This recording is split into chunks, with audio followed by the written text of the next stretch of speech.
Españoles. Españoles. Franco todavía no. Españoles. Españoles. Franco se le resiste a Pedro Sánchez. Es natural. No va a ser hoy, cuando el Congreso de los Diputados, la soberanía nacional, como sabe Adriana Lastra, no va a ser hoy cuando el Congreso bendiga la decisión del Gobierno de exhumar al difunto y entregárselo a su familia para que proceda a hacer con esos restos lo que buenamente quiera, ¿no? Como me decía esta mañana David del Cura, con esto de Franco es de la momia, va a pasarnos como con el cuento de Pedro y el Lobo, que de tanto anunciarlo sin que termine de suceder, el día que suceda, no nos vamos a creer que realmente esté pasando. Porque usted sabe que al comienzo de esta semana les dijimos que iba a ser este jueves, cuando por fin el Congreso rematara la operación desahucio, un año después de que el propio Congreso Soberanía Nacional le dijera al gobierno que exhumara los restos, al gobierno de entonces, 16 años después de que el propio Congreso de los Diputados condenara la sublevación del 36 y se comprometiera a honrar a todas las víctimas de la guerra civil. Un año después de la aprobación en el Congreso de la exhumación, iba a ser hoy, es decir, que iba a ser hoy cuando el Congreso proclamara por fin que mantener a Franco en Cuelgamuros carece ya de sentido y que por tanto procede sacar de allí al difunto y entregar los restos a la familia. ¿Qué ha ocurrido? Pues mira, ha ocurrido que el Palacio de la Moncloa produce tantos decretos en tan poco tiempo, decretolandia, que en el Congreso pues necesitan más días para poder avalar o convalidar todo lo que llega de la Moncloa, avalarlo o rechazarlo. De manera que lo de la exhumación se aprobará, pero no hoy, no todavía hoy, se hará, pero no todavía. Lo de Franco, insistimos, se queda para la próxima semana. Insistimos en que hoy es un dato esencial.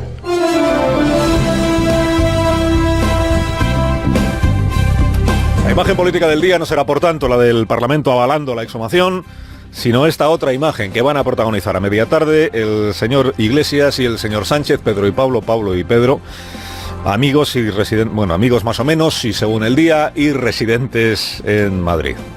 Es verdad que hubo un tiempo en que Pablo y Pedro se ponían mutuamente a caer de un burro, casta del régimen del 78, le llamaba Pablo a Pedro, populista peligroso, le llamaba Pedro a Pablo, pero también es cierto que su relación personal, con altibajos, ha ido a mejor en estos últimos meses. ¿Y qué escenario político obliga? Este Pablo, que cometió el error de cálculo de sabotear la investidura de Sánchez en el 2016, de tiempos aquellos, cuando Pedro hacía pareja con Albert Rivera, como fuerza progresista del cambio, este mismo Pablo es el que más diputados puso a disposición de Sánchez para jubilar a Mariano Rajoy y hacer de la Moncloa un poder de izquierdas. Podemos no es solo el socio más significado del gobierno, es el único que se presenta como tal y al que el gobierno trata cada vez con mayor deferencia. Dices, hombre, está obligado. Es quien más diputados le aporta, ciertamente. Y está obligado si pretende cautivar Sánchez al electorado de izquierda que está con Podemos, haciendo ver a esos votantes que el PSOE están de izquierdas, como los morados, pero con experiencia de gobierno añadida.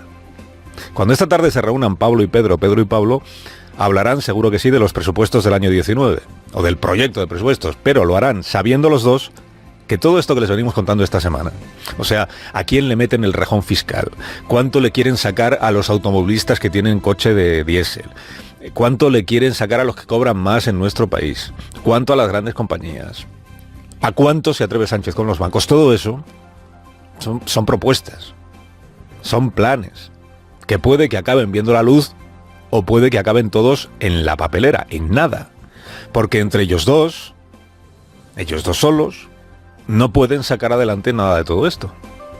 Y porque los otros novios que le salieron a Pedro Sánchez cuando la moción de censura ni bendicen todo lo que Podemos reclama, ni les basta con los impuestos y los presupuestos para dar su apoyo al gobierno. En realidad todo está por hacer. Y esta es una negociación peculiar, porque los dos que negocian a la vez están compitiendo entre ellos. El crecimiento electoral de uno es la mengua electoral del otro. Iglesias tiene que aparecer como el guardián que obliga a Sánchez a hacer política de izquierdas.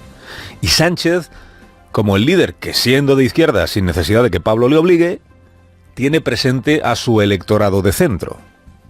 No parecer tibio a los de un lado, pero no espantar a los del otro.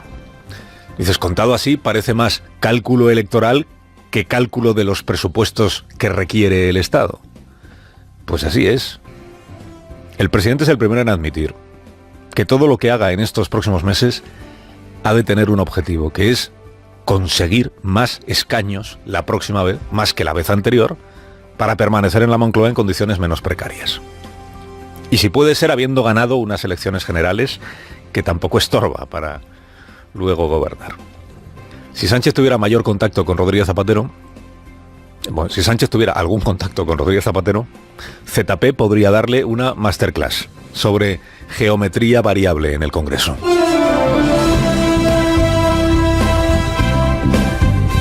Si hay algún independentista ingenuo o estúpido que cree que puede imponer la independencia sin tener en cuenta al 50% de catalanes que no lo son, es evidente que está absolutamente equivocado.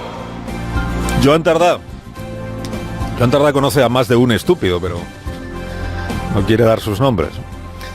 Al señor Tardá, diputado de Esquerra Republicana, le parece estúpido pretender imponer la independencia a la mitad de la sociedad catalana que no la quiere. Bueno, él dice que es igual de estúpido imponerle a la otra mitad, a la mitad independentista, un estatuto de autonomía. Hombre, lo que pasa, y lo sabe Tardá, es que la autonomía y el estatuto no se le impuso a nadie. Fue votado, aceptado y respaldado por los catalanes. Dice, pero luego el Constitucional lo corrigió, sí. Mientras que la falsa República Catalana sí fue impuesta o pretendieron imponérsela los independentistas a la otra mitad. Digo que hoy hay que agradecerle a Joan Tardá que haya tenido el sentido de la oportunidad histórica. Proclamar lo ilícito que es imponerle la independencia a media Cataluña justo cuando hoy, 6 de septiembre, se cumple un año de lo que sucedió en el Parlamento catalán. Y lo que sucedió fue precisamente esto que describe Joan Tardá.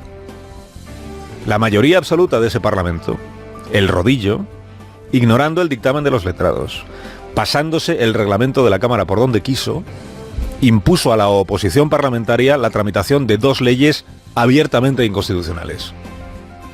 No sé si eran muy estúpidos los diputados de la mayoría que intentó liquidar ese día el Estatuto catalán. Sé que el señor Tardá aquel día no dijo nada.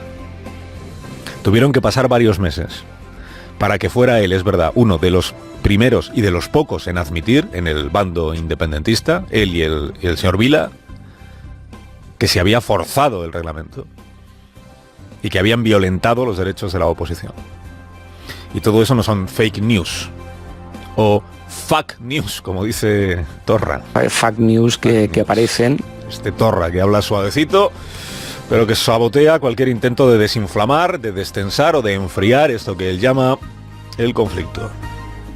Por cierto, sabiendo que la doctrina del Palacio de la Moncloa es esta de la distensión y de no entrar a la muleta que agita el subalterno Torra, ¿le va a decir Sánchez algo a García Paje, a Javier Lambán, 2 de los varones socialistas con los que por otra parte menos sintonía tiene? ¿Esto que dijeron ayer Paje y Lambán lo considera el presidente inflamar? Si se trata de España, hablamos todos y decidimos todos. Porque hablamos de esto, de estos derechos. De que alguien quiere tener más para que en realidad nosotros no podamos hacer esto. Ayudar a los que en nuestra tierra lo necesitan de una manera más evidente. ¿Hasta cuándo va a abusar el señor Torra de nuestra paciencia? La paciencia del gobierno y desde luego la paciencia de todos y cada uno de los ciudadanos españoles.